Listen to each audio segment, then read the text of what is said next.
La Macronie a une nouvelle fois vacillé cette semaine. L'Assemblée nationale devait examiner lundi le projet de loi sur l'immigration. Mais le texte a été rejeté avant même d'être examiné dans l'hémicycle. Les écologistes avaient présenté une motion de rejet. Et cette motion, elle a été adoptée par les députés de gauche, de droite et d'extrême droite. Bref, un échec cuisant pour le gouvernement. Alors quel avenir pour ce projet de loi immigration? On en parle ce soir avec nos deux invités. Benjamin Morel, maître de conférence à l'université Paris 2 Panthéon-Assas, et Richard Verly, correspondant en France du site d'information suisse Blick.ch. Bienvenue à tous les deux sur le plateau du 64. Alors on apprend aujourd'hui qu'un accord est peut-être en vue entre la droite et la majorité. On va y revenir dans un instant, mais d'abord je voudrais qu'on analyse un petit peu le fil des événements de cette semaine. Benjamin Morel, ce rejet assez spectaculaire du projet de loi immigration à l'Assemblée, c'est un tournant politique ? Alors un tournant politique, c'est difficile à dire en réalité, parce qu'on a un texte qui était à l'origine très politique. Ce texte, il est là pourquoi? Il est là d'un côté pour donner un bilan au gouvernement en matière d'immigration avant les élections européennes, pour donner le change au Rassemblement national et pour occuper l'espace politique de LR. Et donc ce texte très très politique, évidemment, il crée des crispations, d'autant que lorsque ce texte est examiné, ceux qui en ont les clés, c'est justement les LR. Donc vous voyez que là-dessus, il y a un effet qui est un effet évidemment de blocage politique. Est-ce que ça veut dire qu'ensuite, plus aucun texte ne pourrait passer, etc. La Constitution de la Ve République a été écrite pour gérer des majorités relatives. On a vu que ça tenait avant, ça tiendra probablement après. En revanche, du point de vue de l'équilibre des forces entre gouvernement, opposition, au sein même du gouvernement, la fragilisation de Gérald Darmanin, etc. Tout ça, en effet, ce sont des faits politiques. Ça ne veut pas dire que le pays est ingouvernable. Richard Verly, vous partagez ce que dit Benjamin Morel. Pour vous, est-ce que Emmanuel Macron est fragilisé par cet échec? Est-ce que ça peut aboutir ou non à une crise politique? Alors moi, je pense qu'il y a un tournant politique. Le tournant politique, c'est un tournant radicalement à droite. De fait, Emmanuel Macron, dans cette affaire, d'abord, il a laissé le terrain à Gérald Darmanin pendant toute la période de préparation de la loi, jusqu'à cet échec de la motion de rejet préalable. Gérald Darmanin a clairement campé la présentation de son texte à droite, et maintenant, c'est avec la droite que le gouvernement va tenter de négocier au moins une partie du texte, puisqu'il n'est pas impossible qu'un deuxième texte vienne ensuite pour certaines dispositions, notamment la régularisation dans les métiers en tension, et que celui-ci soit destiné à la gauche. Bref, moi, ce qui me frappe aujourd'hui, c'est que le « en même temps » est mort. On le savait, on s'en doutait, mais cette idée qu'Emmanuel Macron peut réussir encore à coup de, je dirais, un miracle politique qui consiste à mettre d'accord des députés de gauche, disons, plutôt centristes, et une droite plutôt centriste, eh bien, ça n'existe pas. La droite, elle est à droite, et la gauche, elle est à gauche. Emmanuel Macron, il est écartelé entre les deux. Et moi, très franchement, une fois de plus, ça nous pose cette question.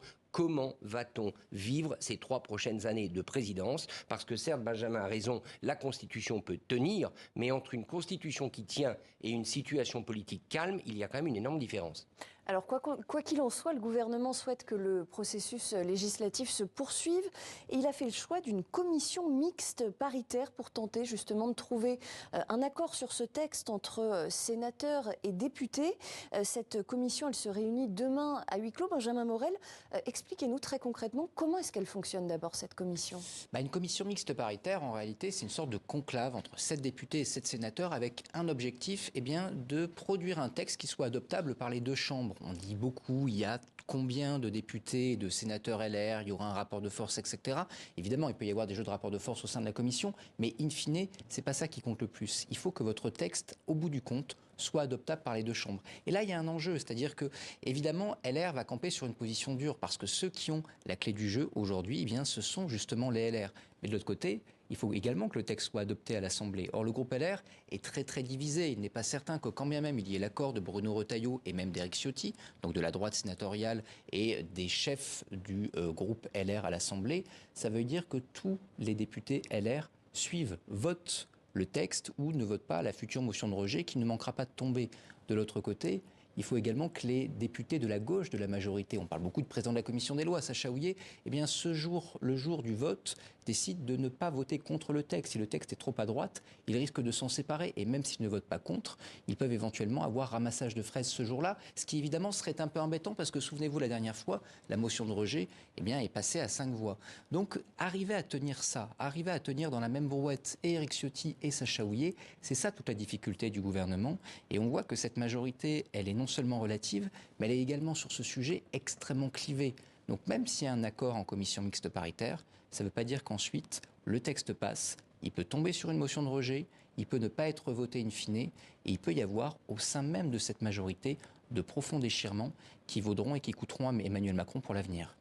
Alors vous le dites effectivement depuis tout à l'heure, dans toute cette histoire, les Républicains sont en position de force. Ça veut dire que le gouvernement va nécessairement devoir faire accorder des concessions à la fois à la droite et au centre? Ça veut dire que tout le volet régularisation, comme je le disais tout à l'heure, dans les métiers en tension, ça va être intéressant de savoir ce qu'il en reste de ce volet-là. Parce que la grande idée de Gérald Darmanin, celle qu'il avait vendue dans toutes les émissions auxquelles il a participé, c'est celle du donnant-donnant. Je serai plus expéditif sur les expulsions, j'associerai les reconduites à la frontière à d'éventuelles sanctions pour les pays d'origine s'ils n'acceptent pas les expulsés, à une régularisation des travailleurs qui sont, je crois, depuis plus de 8 mois avec un contrat. Alors moi, je pense que ce n'est pas tenable aujourd'hui. Je pense qu'évidemment, c'est le volet régularisation qui va en souffrir. Et surtout, ce que je trouve navrant, c'est que le débat sur l'immigration, qui demande de la sérénité, eh bien ce débat, on ne l'a pas. On a un débat hyper politique qui, il faut bien le dire, est quand même très très proche de l'extrême droite. Et celle qui gagne, eh bien, c'est Marine Le Pen, parce que sans rien faire, le gouvernement s'est rapproché de ses thèses. Mais oui, c'est ce que j'allais vous dire. Finalement, on a le sentiment dans cette histoire que la gauche aujourd'hui est quasiment inaudible et que finalement, ça profite plutôt à l'extrême droite dans tout ça.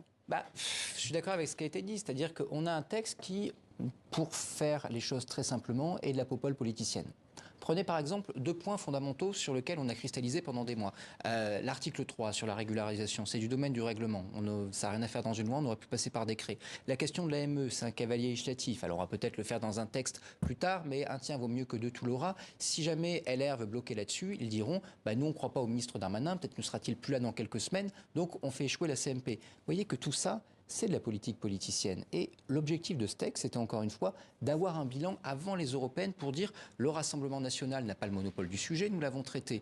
Évidemment, Marine Le Pen aujourd'hui se frotte les mains parce qu'elle n'a qu'à dire, regardez, ils sont incapables de réguler l'immigration et nous proposerons des vrais textes. L'autre vainqueur potentiellement si ce texte échoue, c'est également la gauche. Parce que pour le coup, un texte qui apparaissait comme pouvant passer, devant passer, eu égard à une majorité à l'Assemblée, eu égard aux divisions entre RN, LR et la majorité, pourrait bien capoter.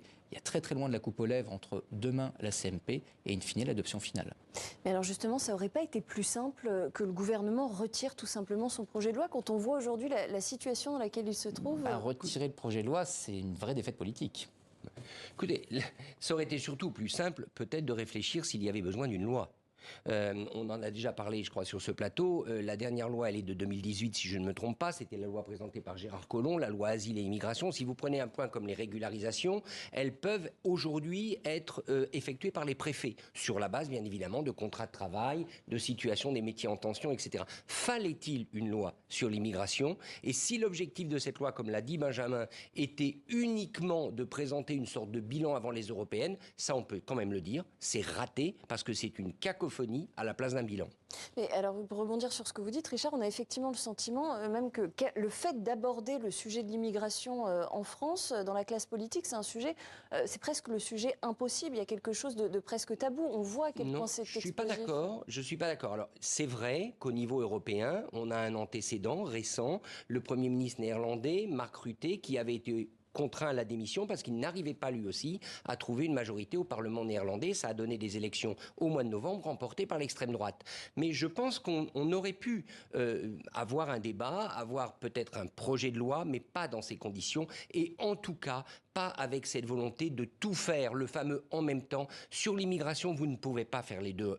Peut-être aurait-il fallu découper effectivement la loi. Une première loi sur les expulsions, une deuxième loi, je dis les expulsions, c'est-à-dire tout le volet, disons, répression de l'immigration, deuxièmement sur les régularisations, mais en tout cas, s'il y a un sujet sur lequel on ne peut pas faire tout en même temps, c'est bien l'immigration.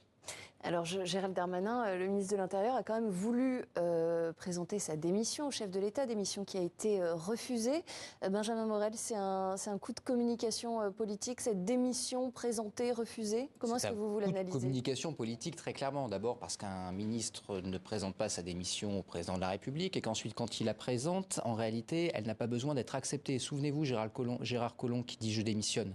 il met bien dans l'embarras Emmanuel Macron parce qu'il démissionne vraiment. Et là, il ne demande pas l'acceptation. Et donc, très très rapidement, il faut dire à Édouard Philippe, tu es ministre de l'Intérieur temporairement parce qu'il faut que je trouve quelqu'un. Donc, vous voyez bien qu'ici, on est dans la communication. Je démissionne et en démissionnant, eh bien, j'espère qu'on me dise, mais non, ne démissionne pas, nous avons tout à fait besoin de toi et que vous soyez ensuite relégitimé pour repartir à la bataille. Donc, tout ça est évidemment cousu de fil blanc. Pour Gérald Darmanin, partir aujourd'hui, ça signifierait en réalité une traversée du désert avec probablement pas d'oasis au milieu. Donc il y a un vrai sujet pour lui aujourd'hui d'être relégitimé, même si in fine ça va être très très compliqué d'aller à la fin du texte. Mais ça, comment ça ce type de démission sur jeu, on sait comment ça se joue en coulisses? Est-ce que c'est Gérald Darmanin qui va dire à Emmanuel Macron, bon, je vais te présenter ma démission, tu vas la refuser? Est-ce que c'est aussi simple que ça? Est-ce qu'on a des informations? En règle générale, vous avez une sorte de jeu d'acteur qui est un jeu d'acteur tout convenu. C'est-à-dire que si Emmanuel Macron voulait réellement la démission de son ministre, il le lui dirait et les choses seraient, je dirais, beaucoup plus claires. Donc là, on est dans un jeu de relégitimation. Encore une fois, on est dans de la communication politique. Je rejoins tout à fait ce qui a été dit. Des lois sur l'immigration, on en a 29 depuis 1980. On en a eu en moyenne une toutes les 3 ans. Ce texte, il va faire quoi? Il va augmenter le nombre d'OQTF. On va faciliter la prise d'OQTF. On en exécute 1 sur 10, même pas, 1 sur 20. Donc vous voyez bien que le problème aujourd'hui n'est pas tant la lettre de la loi, c'est son application. Faire appliquer la loi, c'est beaucoup plus difficile que modifier une nouvelle loi en changeant quelques virgules. Et donc, ce faisant, on est dans de la communication politique sur ce sujet. Le problème, in fine, c'est que quand vous faites une loi toutes les 3 ans, que vous voyez que la question se repose tous les 3 ans. Ça montre que le politique ne peut plus agir. Et si le politique ne peut plus agir, eh bien vous faites le jeu du populisme qui va dire, écoutez, c'est très simple, puisque le politique ne peut plus agir, moi je propose un grand coup de balai. Donc à ce jeu-là, eh bien, il y a quand même des conséquences. C'est un jeu en réalité très dangereux. Et alors pour revenir sur ce qui pourrait être l'issue de cette commission mixte paritaire qui a été mise sur pied et qui est censée permettre d'aboutir à un accord, est-ce qu'on a une idée de ce qu'il va se passer? Par exemple, si les sénateurs et les députés trouvent un accord, qu'est-ce qui va se passer ensuite? Quelles seront les prochaines étapes pour le texte, le projet de loi immigration? Le texte va repartir devant le Parlement, sauf erreur, il va repartir devant le Sénat en premier. On commence par le Sénat. Voilà, on commencera par le Sénat. Donc le Sénat votera a priori ce texte qui sera très très proche de la version qu'il avait votée le 14 novembre et ensuite ça repartira à l'Assemblée nationale avec, comme cela ça a été signalé, probablement une nouvelle motion de rejet préalable. Alors là, grand suspense, on peut espérer quand même la majorité sera davantage verrouillée. Rappelons que la dernière fois il y avait Anne Genetet, une députée des Français de l'étranger qui se trouvait en Chine et une autre députée qui était à Toulouse avec Emmanuel Macron et que toutes les deux n'ont pas voté. Quand on sait que ça s'est joué à 5 voix, il y en a déjà 2 qui cette fois seront présentes. Moi, je pense que la motion de rejet préalable, cette fois, ne passera pas, que la majorité arrivera, mais ça ne veut pas ensuite dire que le débat sera productif à l'Assemblée nationale. En gros, on va vers un psychodrame, je pense. Un psychodrame qui, de toute manière, ne sera pas bon pour la démocratie, pour l'obligation d'affronter ce sujet difficile qu'est l'immigration.